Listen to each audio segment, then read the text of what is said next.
네, 우리 같이 하나님 말씀 보도록 하죠.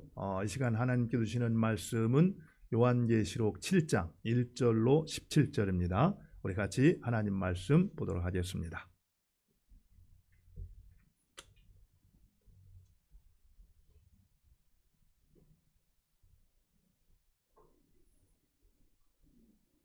제7장.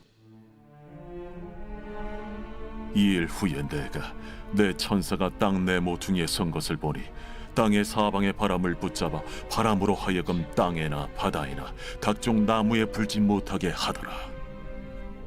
또 봄에 다른 천사가 살아계신 하나님의 인을 가지고 해 돋는 데로부터 올라와서 땅과 바다를 해롭게 할 권세를 받은 내 천사를 향하여 큰 소리로 외쳐 이르되, 우리가 우리 하나님의 종들의 이마에 인치기까지 땅이나 바다나 나무들을 해하지 말라. 내가 인침을 받은 자의 수를 들으니 이스라엘 자손의 각 지파 중에서 인침을 받은 자들이 14만 4천이니 유다 지파 중에 인침을 받은 자가 1만 2천이요 루벤 지파 중에 1만 2천이요 갓 지파 중에 1만 2천이요 아셀 지파 중에 1만 2천이요 납달리 지파 중에 1만 2천이요 므낫세 지파 중에 1만 2천이요 시므온 지파 중에 1만 2천이요 레위 지파 중에 1만 2천이요 이사갈 지파 중에 1만 2천이요 스불론 지파 중에 1만 2천이요 요셉 지파 중에 1만 2천이요 베냐민 지파 중에 인침을 받은 자가 1만 2천이라.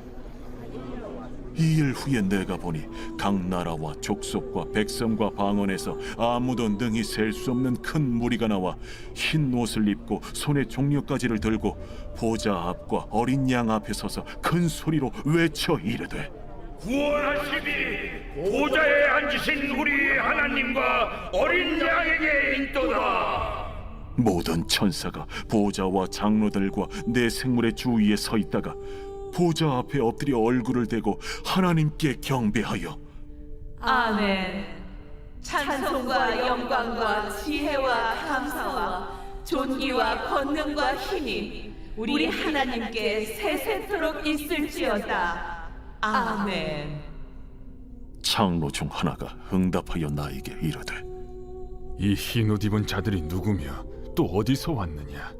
내가 말하기를 내 주여 당신이 아시나이다 하니 그가 나에게 이르되, 이는 큰 환난에서 나오는 자들인데 어린 양의 피에 그 옷을 씻어 희게 하였느니라. 그러므로 그들이 하나님의 보좌 앞에 있고 또 그의 성전에서 밤낮 하나님을 섬기매 보좌에 앉으신 이가 그들 위에 장막을 치시리니 그들이 다시는 줄이지도 아니하며 목마르지도 아니하고 해나 아무 뜨거운 기운에 상하지도 아니하리니 이는 보좌 가운데에 계신 어린 양이 그들의 목자가 되사 생명수 샘으로 인도하시고 하나님께서 그들의 눈에서 모든 눈물을 씻어 주실 것임이라.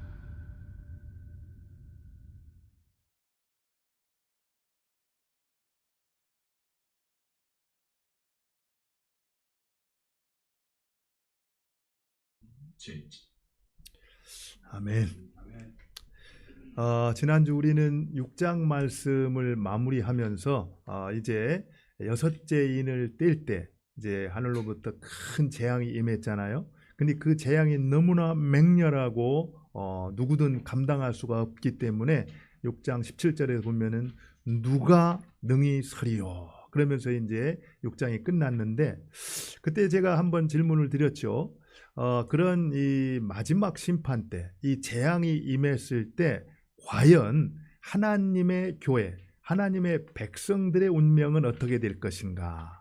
정말 그들이 그런 상황 가운데서 구원을 받을 수 있을 것인가? 어떻게 될 것인가?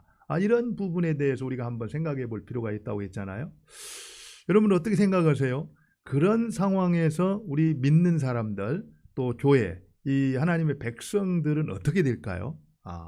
이제 오늘 7장의 말씀은 거기에 대한 정확한 답변을 이제 요한이 우리에게 주고 있다 이렇게 볼 수가 있습니다. 여러분들이 계시록을 보면서 이제 우리가 몸통이라고 볼 수 있는 7인의 심판, 7 나팔의 심판, 7 대접의 심판을 지금 보고 있거든요. 근데 이 구조를 보면은 조금 이렇게 재미가 있어요. 첫 번째 각 심판의 첫 번째부터 네 번째 심판까지는 동일한 어떤 성격을 가지고 있습니다. 그리고 나서 5번째, 6번째가 있고 그 다음에 7번째 심판이 이루어지기 전에 그 사이에 막간이 있어요. 오늘 이 7장은 바로 그 막간에 해당되는 말씀이거든요. 그리고 마지막 7번째 인이 떼어지는 동시에 7 나팔이 시작되고요.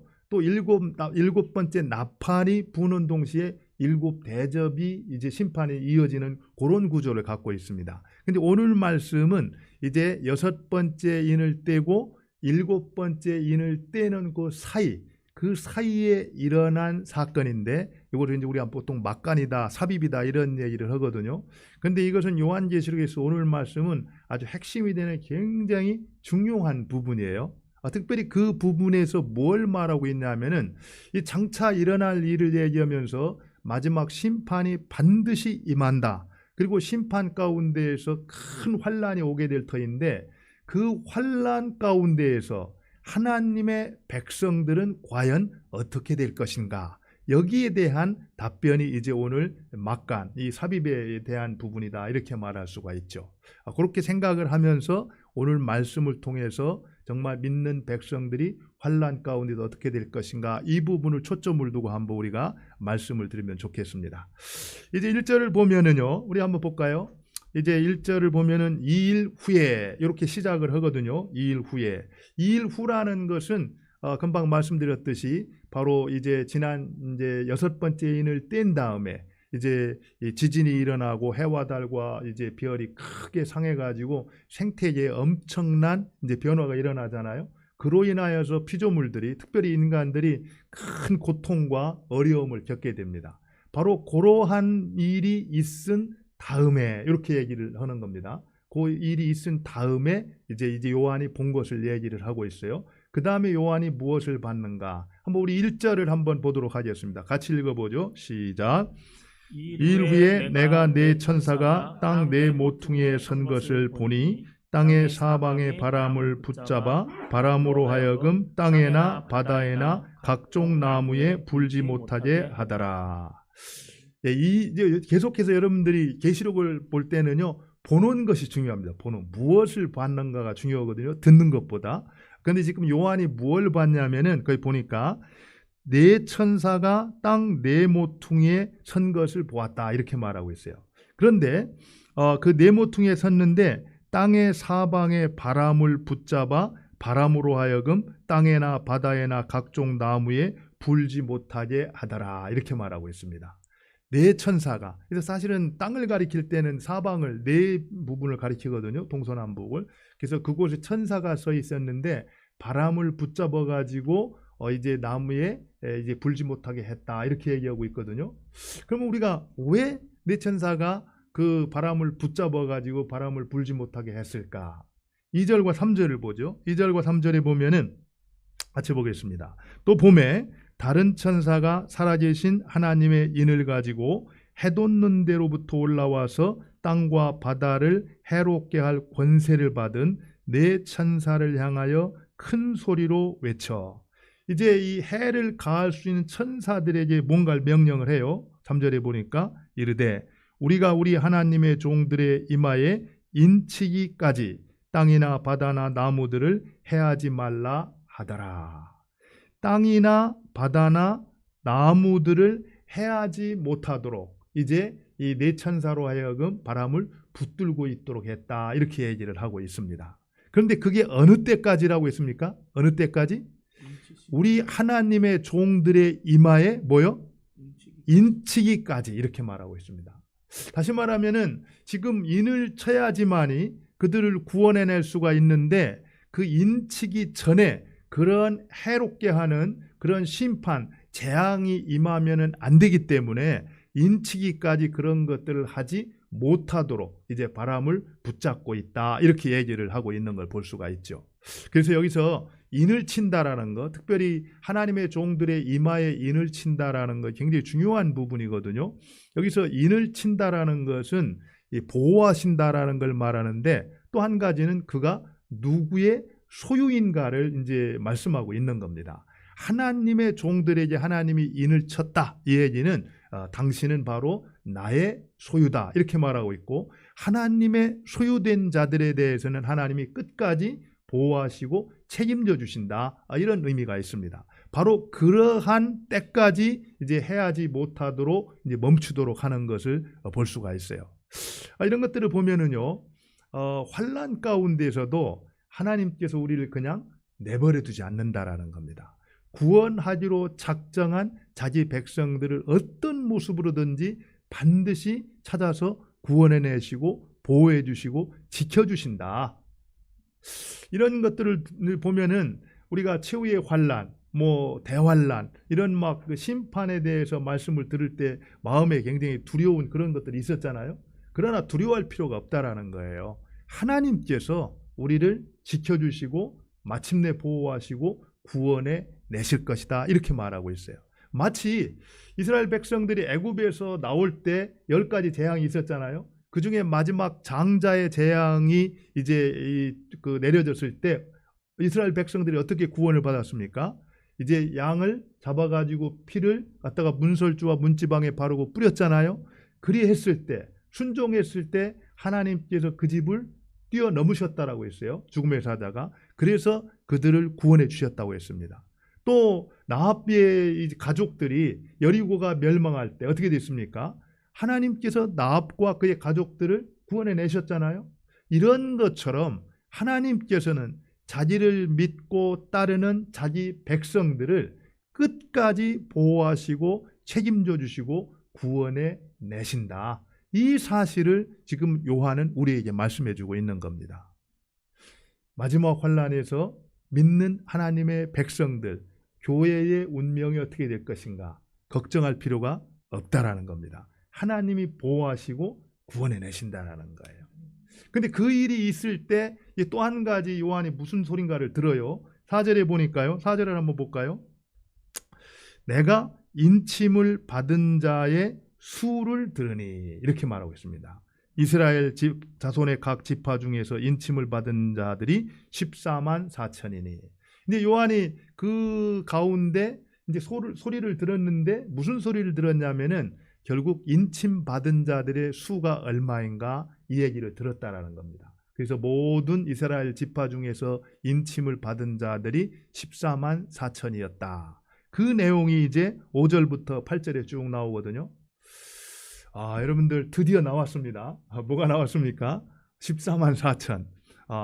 정말 말도 많고, 사실은 이 14만 4천은요, 특별히 이단들이 아주 단골로 이용해서 사람들을 미혹하는 데 사용했던 말씀이었어요.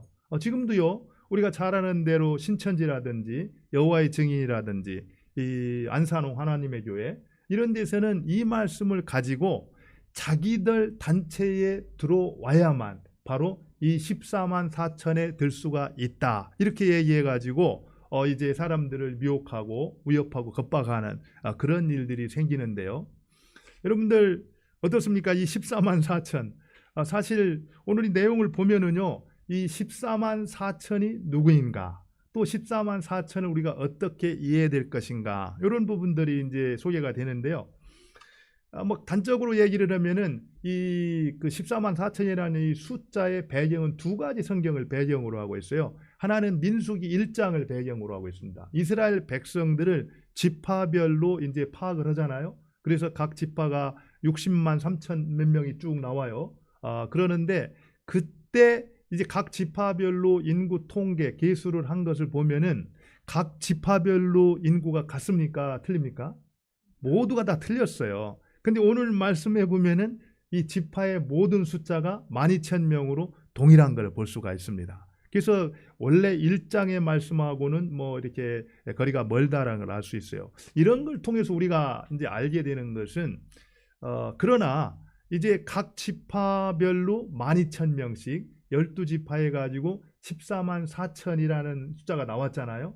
이것은 다분히 어떤 사실보다는 요한이 그것을 근거로 해서 의도한 목적이 있었다라는 겁니다. 다시 말하면은 이 각 지파별로 12,000명이라고 하고 결과적으로 14만 4천이 됐다라는 그 수를 통해서 우리한테 전달해 주고자 하는 메시지가 있었다라는 거예요. 그래서 간략히 우리가 한번 이 14만 4천을 분해를 해보면은요, 이 14만 4천은 12 곱하기 12 곱하기 어떻게 됩니까? 그 다음에 1000으로 이렇게 될 수가 있어요. 그래서 12은 보통은 그렇게 얘기를 합니다. 여기서 이제 구약의 12지파를 대표하는 하나님의 백성들, 그리고 또 12은 신약의 12사도로 대표되는 신약의 교회를 합한 어떤 이 수. 그래서 결국에 신약과 구약에 모두 하나님을 믿고 따랐던 하나님 백성들의 총계를 14만 4천으로 표현하고 있다. 이렇게 얘기를 하고 있죠. 사실은 12가 뭡니까? 여러분들이 그 계시록을 볼 때는 이 상징을 굉장히 좀 이렇게 주의하면서 읽으면 좋거든요. 그래서 숫자에는 다 어떤 의미가 있습니다. 우리하고는 조금 달라가지고 이스라엘 백성들에게 있어서 1이라는 숫자는 뭘 말합니까? 1이라는 것은 절대적인 숫자예요. 나뉠 수 없는 아주 절대적인. 그래서 하나님을 상징할 때 1이라는 걸 쓰죠. 그 다음에 2는 뭘 상징합니까? 2라는 것은 증거의 숫자입니다. 항상 예수님께도 그렇고 증인들을 파송할 때 둘씩 파송하잖아요. 그리고 증거로서 어떤 그 뭡니까? 자격을 얻기 위해서는 두 사람의 증인이 있어야 했습니다. 그래서 2라는 것은 증인의 숫자. 그 다음에 3은 뭐를 말하고 있습니까? 3이라는 것은 하늘의 숫자입니다. 그리고 4라는 것을 뭐를 말해요? 땅의 숫자예요. 땅의 숫자. 그래서 3과 4가 더해져 가지고 하늘과 땅이 되어져서 완전수가 7이 이제 나오는 겁니다. 그런데 여기서 3과 4라는 하늘과 땅의 곱으로 인해서 완전수 역시 또 10이라는 숫자가 나오거든요. 그러니까 10이라는 것은 구약의 충만한 하나님의 백성들을 모두 가리켜서 10이라고 한다. 12지파로 대표하고, 또 신약의 교회를 얘기할 때 하나님의 12사도를 대표로 대표되는 신약의 모든 성도들을 대표해서 10이라고 말하고, 근데 그 다음에 곱하기 1000이잖아요. 그죠? 1000은 무엇을 상징합니까? 1000은 무한수입니다. 그래서 완전수이면서 충만수이면서 무한수를 말하거든요. 아주 많다라는 그 수를 가리킵니다. 그래서 결국에는 이 14만 4천이라는 것은 문자적으로 실제로 14만 4천 명을 말하는 것이 아니라 바로 신약과 구약 모두에서 하나님을 섬겼던, 하나님이 의도했던 그 구원하기로 작정했던 충만한 수, 셀 수 없는 큰 무리를 가리키는 수로 14만 4천을 의미하고 있다. 이렇게 이제 이해를 하면은 본문의 말씀을 바로 이해할 수가 있습니다. 그런데 이 말씀을 숫자적으로 그냥 14만 4천 명이다. 그래서 우리 단체를 들어와서 그 14만 4천 명에 들어야 알곡이고 마지막 때 구원을 받을 수 있다. 이렇게 말하는 것들은 근거가 없는가라는 겁니다. 왜 근거가 없냐면요. 실제로 오늘 말씀에도 보면은 그 12지파를 소개를 하는데 보통 평상시 그 성경에서 12지파를 소개했다고 내용이 틀려요. 보통은 르벤 지파부터 시작을 하는데 오늘 여기 그 내용에 보면 유다 지파가 먼저 나오잖아요. 그리고 이 안에 단 지파는 또 빠집니다. 그리고 어떤 이 전쟁이나 이런 거 나아갈 때 레위 지파는 다 뺐거든요. 근데 오늘 본문에 보면 또 레위 지파가 나와요. 이런 것들을 봤을 때 이것이 어떤 사실을 그대로 말했다기보다는 분명한 목적과 의도를 가지고 요한이 이제 기록하고 있다. 이렇게 볼 수가 있는 거죠. 예. 그러면서 이제 14만 4천 명의 이제 숫자를 얘기를 하는데 그 14만 4천 명이 각 지파별로 몇 명이다. 이렇게 그 소개를 한 다음에 그 다음에 이제 9절에 가면은 상황이 또 완전히 바뀌는 걸 볼 수 있어요. 우리 9절을 한번 볼까요? 9절을 한번 보겠습니다. 예, 9절을 봤더니 또 뭐라고 표현이 됐습니까? 2일 후에 이렇게 얘기하거든요. 2일 후에. 여러분 이 계시록을 볼 때는요. 이 장면을 잘 연상을 해야 돼요. 지금 이제 땅에서 심판이 일어났을 때 그 환난 가운데에서 이제 고난받고 어려움을 겪었던 하나님의 백성들이 이마에 인을 받고 구원받는 장면들이 있었거든요. 근데 그 장면에서 바로 이제 환경이 어디로 바뀌냐 하면은 천상으로 옮겨갑니다. 천상으로 옮겨가 가지고 이제 다른 것들을 또 이제 요한이 보게 되는데, 여기서 2일 후에, 이 얘기는 바로 14만 4천 명의 인치는 내용, 그 장면을 땅에서 본 다음에 이제 요한이 하늘로 이 장면을 옮겨져 가지고 그곳에서 일어난 것들을 또 보게 되는 겁니다. 내가 보니, 뭘 봤습니까? 하늘 어전에서 뭘 보고 있는 거예요? 같이 한번 읽어볼까요?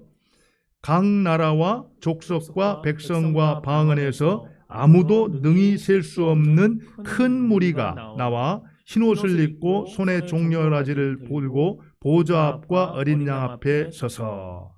여기 보면은요, 이제 그 앞에서는 14만 4천 명이라고 표현을 했는데, 바로 요한이 천상에서 또 한 무리를 보게 돼요. 근데 누구를 보냐면은 아무도 셀 수 없는 큰 무리를 보았다, 이렇게 말하고 있습니다. 근데 그 무리는 어디서 나왔냐면은 각 나라와 족속과 백성과 방언에서 나왔다. 열방 가운데서 나온 아무도 셀 수 없는 큰 무리를 이제 보게 되었다, 이렇게 말을 하고 있어요. 근데 그들이 누구냐면은, 그들이 누구예요?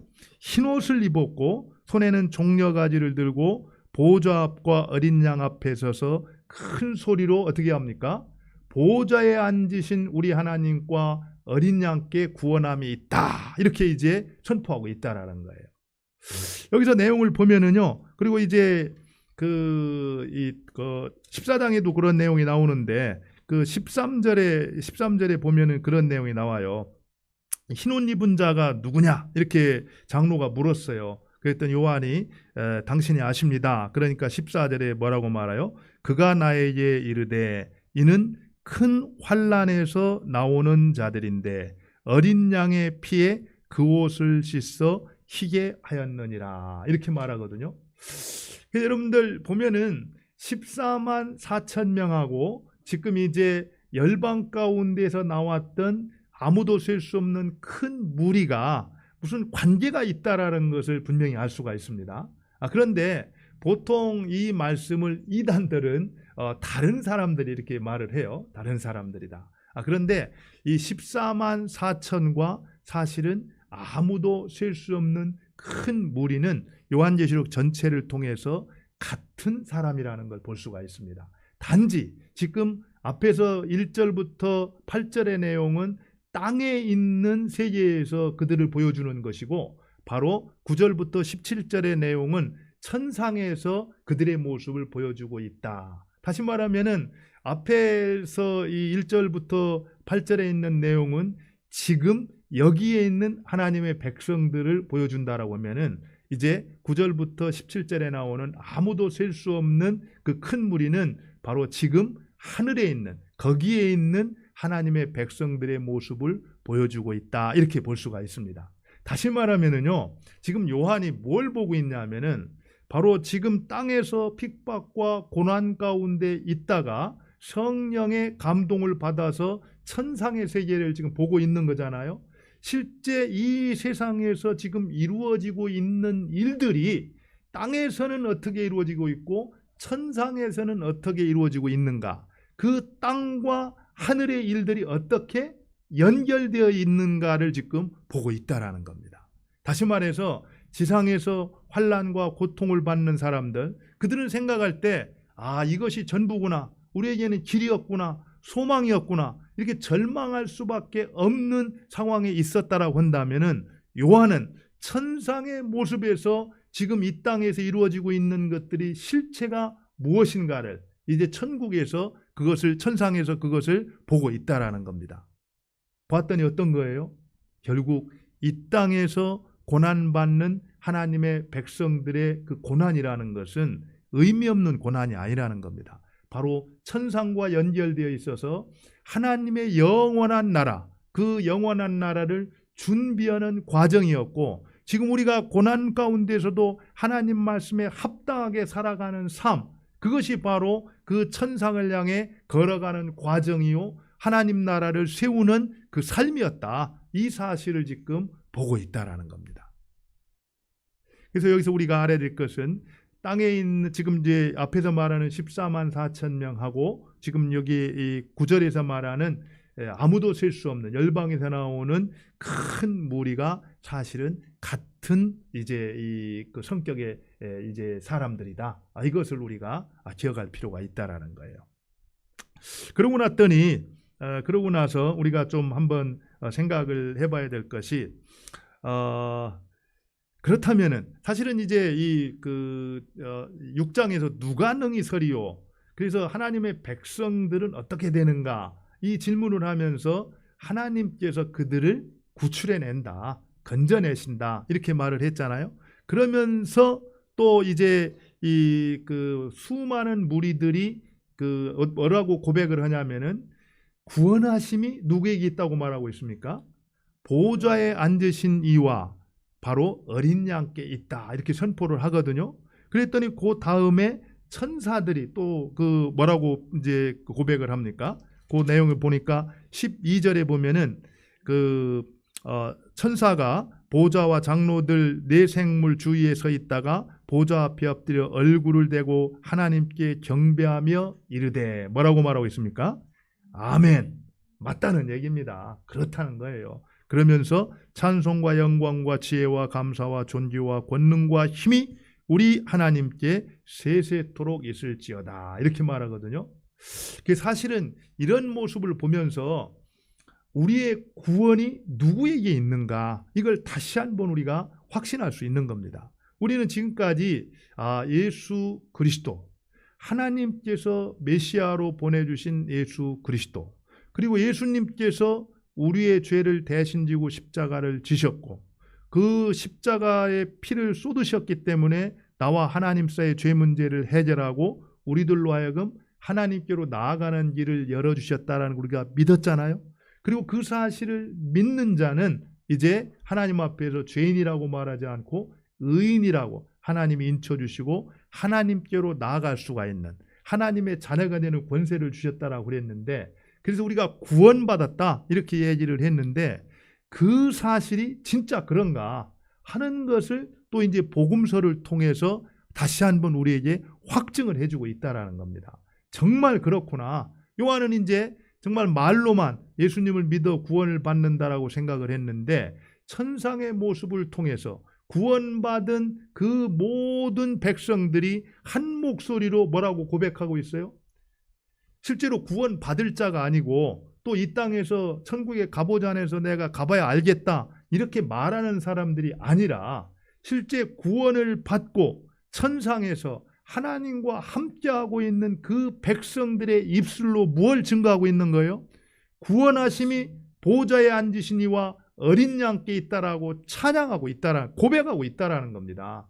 이 사실을 볼 때 이 땅 위에서 참된 구원자가 누구인가?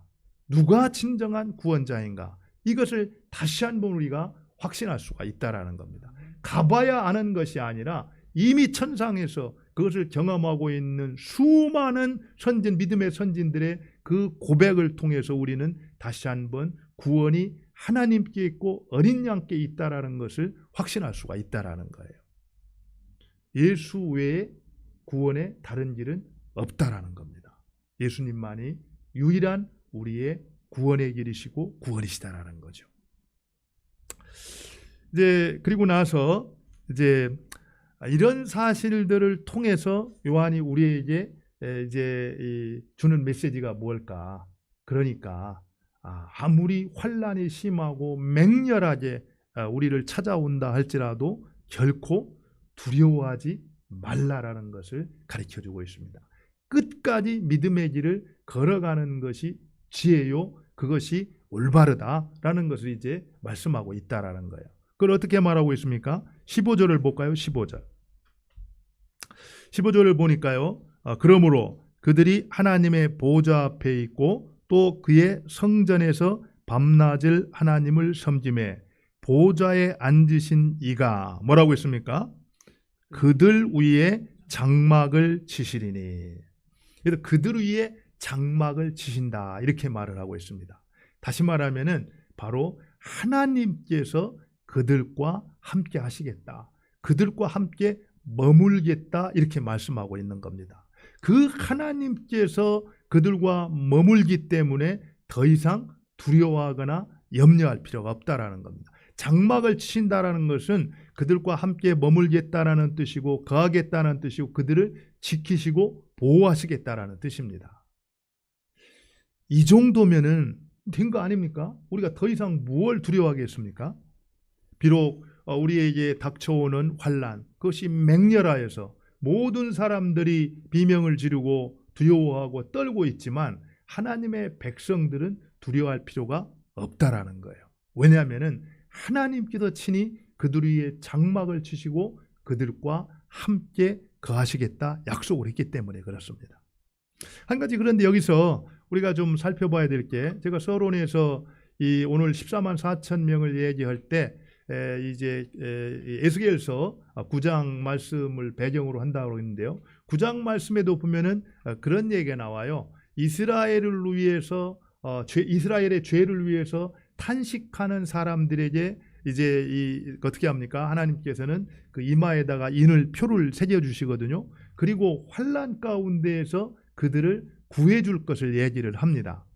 근데 여기서 우리가 알아야 될 것은 이마에 인을 맞았다라고 해서 그저 환난 가운데에서 모두가 당하는 환난 가운데에서 완전히 머리털 하나도 상하지 않는다 이런 뜻은 아니라는 겁니다. 우리도 얼마든지 그들과 똑같이 어려움을 당할 수 있다라는 거예요. 그렇지만 영적으로 하나님을 주인님으로 섬기고 믿음을 배반하지 아니하고 끝까지 주님을 따르기 때문에 그러한 영혼들에 대해서는 하나님께서 반드시 구원해 주시고 심판에 이르지 아니하고 건져 주신다라는 겁니다. 이런 사실들을 우리가 기억할 때 비록 이 땅에서 환난을 당하지만, 그리고 때로는 그것이 힘들고 어려워서 견디기가 어렵지만 끝까지 우리가 믿음을 지키고 하나님을 붙들고 그 용기 있게 어려움들을 극복해 갈 필요가 있다라는 것이죠.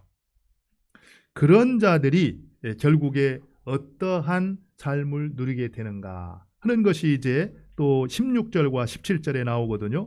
16절 17절을 보면은 그들이 다시는 줄이지도 아니하며 목마르지도 아니하며 해나 아무 뜨거운 기운에 상하지도 아니하리니 이는 보좌 가운데 계신 어린 양이 그들의 목자가 되사 생명수 샘으로 인도하시고 하나님께서 그들의 눈에서 모든 눈물을 씻어 주실 것임이라. 바로 예수 그리스도 그 어린 양이 우리의 목자가 되셔서 우리를 생명수 가운데로 인도하시고 하나님께서 우리를 지키시고 보호하실 뿐만 아니라 우리의 눈에서 눈물을 씻어 주신다라는 겁니다. 이것은 그 하나님과 완벽한 관계가 회복된 것을 표현하고 있는 것이에요. 결국 우리가 이 땅에서 고난을 당하지만 끝까지 하나님의 말씀을 붙들고 예수 그리스도 그분을 주인님으로 삼고 순종하는 삶을 살아갈 때 결국에 우리의 결국이 어떻게 될 것인가를 오늘 이제 요한을 통해서 우리에게 똑똑히 보여주고 있다라는 겁니다. 결국 이 땅에서의 삶과 천국의 삶이 분리된 것이 아니라 지금 이 땅에서의 삶이 영원한 세계와 연결되어 있고 지금 이 땅에서 하나님 말씀에 순종하는 삶이야말로 그 영원한 세계를 결정해주고 영원한 세계를 아름답게 빚어가고 만들어가는 한날 한날의 삶이 될 수가 있다라는 겁니다. 다시 말해서 지금 우리가 이곳에서 용기 있게 믿음으로 하나님 말씀에 순종하는 순교자적인 그런 삶을 살아내는 것 없이 영원한 하나님 나라, 그것을 우리는 기대할 수가 없다라는 것이죠. 한 가지 이제 말씀을 이제 좀 나누고 맺도록 하죠. 여러분들 무히카 대통령이 누군지 아세요? 무히카. 이제 우루과이 40대 대통령으로 잘 알려진 세상에서 가장 가난한 대통령으로도 이렇게 소개가 되었잖아요. 자기가 받았던 이 월급의 80% 이상을 이제 NGO나 자선단체에 이렇게 기부하고 또 대통령 관저에서 산 게 아니라 자기 주택에서 출퇴근하면서 이제 대통령을 이제 그 업무를 보았고, 또 실제로 우루과이 역사를 보면은 무이카 이전과 이후로 나눌 정도로 그만큼 국민들을 위해서 또 국가를 위해서 위대한 공헌을 했던 그런 대통령이죠. 근데 그분이 이제 1973년에 이제 이 쿠데타가 일어났을 때 감옥에 이렇게 갇히게 되었습니다. 14년 동안을 옥살이를 했는데 그 가운데 7년 동안은 아예 독서를 이제 할 수 없는 그런 이제 이 어려움을 당했다 그래요. 사실 그분은 고등학교를 나오지를 못했습니다. 독학으로 이제 스스로 이제 꽃을 가꾸고 파는 어떤 그런 일을 통해서 독학을 했는데 그 얘기를 해요. 자기는 그런 시간들을 통해서 세상과 소통하는 법을 배웠다, 이런 얘기를 합니다. 어쨌든 이제 그런 분에게 스스로 독학을 했기 때문에 책을 본다라는 것은 굉장히 중요한 일이잖아요. 그런데 감옥에 갇혀 있는 7년 동안 독서 금지, 그 책을 들여보내주지 않았다라는 겁니다. 그래서 그 시간 동안에 그가 계속 했던 것은 뭘 했냐면은 생각하는 일을 했다라는 거예요. 생각하는 그 일들을 이제 하게 됐는데, 나중에 그가 이제 회고록에서 이런 고백을 이제 했다고 그럽니다. 내가 살아가면서 특별히 그 대통령에 이렇게 이 봉직을 하면서 어떤 의미 있는 어떤 이 좋은 일들을 이제 하게 됐을 때 그 일들은 대부분 감옥에서 7년 동안 아무것도 볼 수가 없어서 생각하며 생각했던 생각의 열매였다, 이렇게 이제 말을 한다라는 겁니다. 그러면서 그가 그런 고백을 합니다. 참 신기한 일이다. 인생은 보통 좋은 어떤 일을 통해서 귀한 것이 얻어지는 게 아니라 때로는 고통스러운 일들을 통해서 더 좋은 것들을 우리가 얻게 되기도 한다. 이런 이제 고백을 했습니다. 사실 우리가 지금 코로나라는 시기를 걷기도 하고 또 인생 가운데 어둠과 같은 고통의 그런 시간을 걷는 분들이 있을 거예요. 그러나 우리가 그것이 전부가 아니라는 것, 요한이 땅에서 일어나는 현상만을 보고 절망했던 게 아니라 이제 하늘 비전을 보면서 그 바로 지금 땅에서 일어나고 있는 일들이 천상에서 어떻게 연결되어지는가를 보았을 때 용기를 얻고 끝까지 그 길을 갈 수 있었던 것처럼, 우리들도 지금 길이 막힌 것 같고 답이 없다고 생각해서 절망하게 만드는 이 세상 가운데서도 그것이 전부가 아니라 이 고통의 터널을 건넌 다음에는 또 지금 내가 고통 가운데 있지만 하나님 말씀에 순종해서 살아가는 한날 한날의 삶이 우리의 아름다운 미래를 준비하는 과정이요, 바로 그러한 삶이라는 그 사실을 기억할 때 오늘 또 우리가 절망하지 아니하고 소망 가운데 일어서서 그 길을 걸어갈 수가 있다라는 겁니다. 저는 여러분들이 그런 삶의 자리로 나갔으면 좋겠습니다. 우리가 보이는 세계, 눈으로 보는 것이 전부가 아니라는 겁니다. 우리 하나님께서 주권자가 되시고 이 땅 위에서 지금 오늘 우리가 걷는 이 길을 사용하셔서 하나님의 큰 뜻을 지금 이루어 가고 계시다라는 겁니다. 그 사실을 묵상하면서 지금도 오늘도 이곳에서 주님께서 살라고 하신 그 삶을 아름답게 살아내는 우리 모두가 될 수 있기를 바랍니다. 우리 같이 한번 기도하겠습니다. 오늘 말씀을 생각하면서 기도를 하죠. 하나님, 그렇습니다. 정말 구원하심이 우리 하나님께 어린 양께 있습니다. 아무리 환난이 또 심판이 참 막중하고 맹렬해서 두렵다 할지라도 우리가 두려워하지 않을 것은 주님께서 구원자가 되셔서 우리를 건져내시고 우리를 선한 최선의 길로 인도하실 거라는 것을 믿기 때문입니다. 우리 말씀을 생각하면서 같이 합심해서 기도하도록 하겠습니다. 같이 기도합니다.